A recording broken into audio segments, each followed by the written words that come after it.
When we choose to rant and rage, we give our demon centre stage. We point our fingers and stamp our feet and dance a jig to the devil's beat.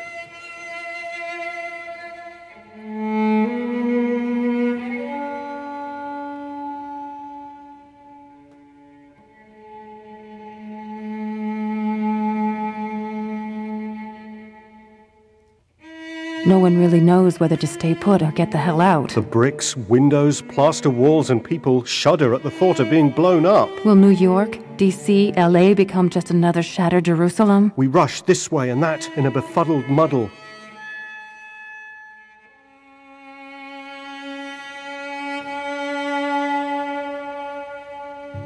Jonah preaches to the crowd about the vile stench and oily darkness inside the whale, and everyone's need to repent and stop their wicked ways.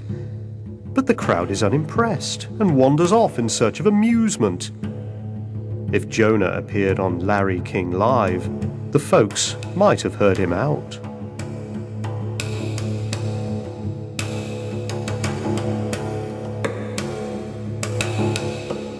The way of the world is the way of the mob, a beating of drums, chests and heads. The way of the world is a tattered triangle of mayhem, murder and rape.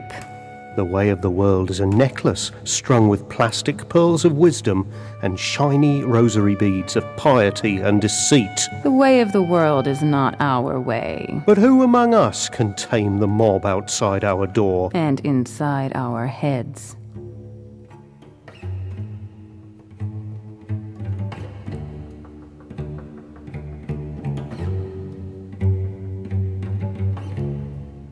The oppressed oppress each other.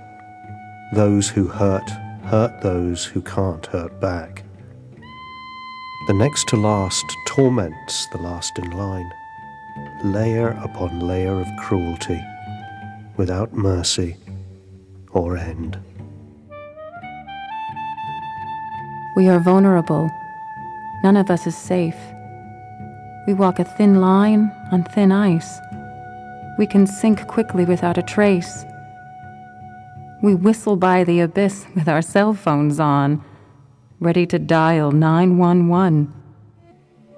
A Palestinian suicide bomber, with absolute faith in Allah and the blessings of his village elders, explodes in a Jerusalem pizza parlor, splattering himself and the grandchildren of Holocaust survivors and Sephardic Jews over the walls and floor and street, shattering the thin glass windows of civilized life. Straight-faced European intellectuals and Arab diplomats snicker to themselves while providing solemn sound bites to the world press about historical injustices, etc.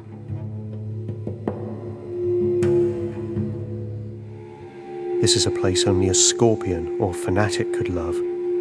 All rock, dust, thorns and blinding sun. This is a place that the devil cherishes. All fist, flaming eyes and foam at the edge of the mouth. This is a place where all that came before ends, and all that should not continue begins. Even the Messiah is afraid to venture onto its barren hilltops. Arab villagers would break his Hebrew bones, and the children of Israel would bash in his prophetic teeth. I want to wake up and not see the Tsar's whiskers or Stalin's grin. I want to rise from my bed, oblivious to Hitler and Eichmann. I want to rub my eyes and have Arafat, Khomeini, Saddam and Osama bin Laden vanish from living memory. I want to wake up from this nightmare and know that my wife and daughter are safe. Amen.